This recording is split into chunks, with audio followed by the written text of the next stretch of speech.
हरे कृष्णा। सबको दंडवत प्रणाम। सभी जीव दो चीजों के लिए पूरा प्रयासरत हैं। दो चीजों के लिए ही हर एक जीव क्या करता है, प्रयास करता है। तो वो दो चीज क्या है? पहला है सुख कैसे आए और दूसरा क्या है, दुख कैसे जाए। पर आश्चर्य, सुख आता नहीं और दुख जाता नहीं। इसी विषय में हम कुछ पंक्तियां श्रवण करेंगे आज। तो दीन कहे धनवान सुखी, धनवान कहे सुख राजा को भारी, राजा कहे महाराज सुखी, महाराज कहे सुख इंद्र को भारी, इंद्र कहे चतुरानन को सुख, ब्रह्मा कहे सुख विष्णु को भारी। तुलसीदास विचार करे, हरि भजन बिना सब जीव दुखारी। तो यहाँ क्या कह रहे हैं कि दीन कहे धनवान सुखी। जो बड़ा गरीब है वो क्या बोलेगा, भैया बड़े पैसे वाले सुखी हैं, पैसे वालों को बड़ा सुख है। कोई बड़ा धनवान हो, अगर उससे कोई जाके पूछो भैया सुखी हो, वो कहेगा भैया सुखी नहीं हूँ, बड़ा कष्ट है। फिर भैया सुखी कौन है, वो कहेगा भैया सुखी तो राजा है।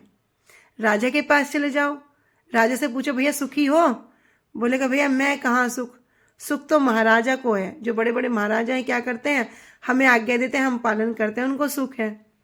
महाराज जी के पास चले जाओ, उनके पास जाके बोलो भैया सुखी हो, वो बोलेगा नहीं नहीं, सुख तो इंद्र के राजा को है, कहाँ सब ऐश्वर्य को भोग करते हैं।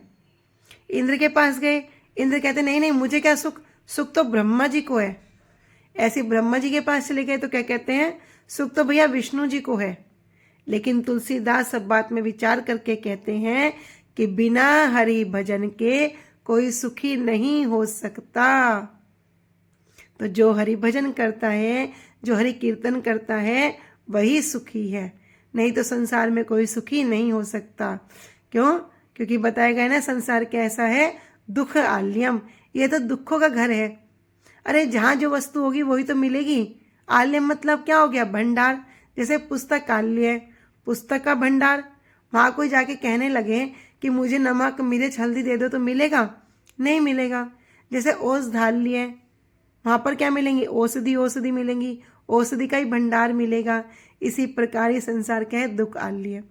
तो तुलसीदास जी कह रहे हैं बिना हरि भजन सब जीव दुखारी। हरि भजन के बिना कोई जीव सुखी नहीं हो सकता। हरे कृष्णा। सभी को दंडवत प्रणाम।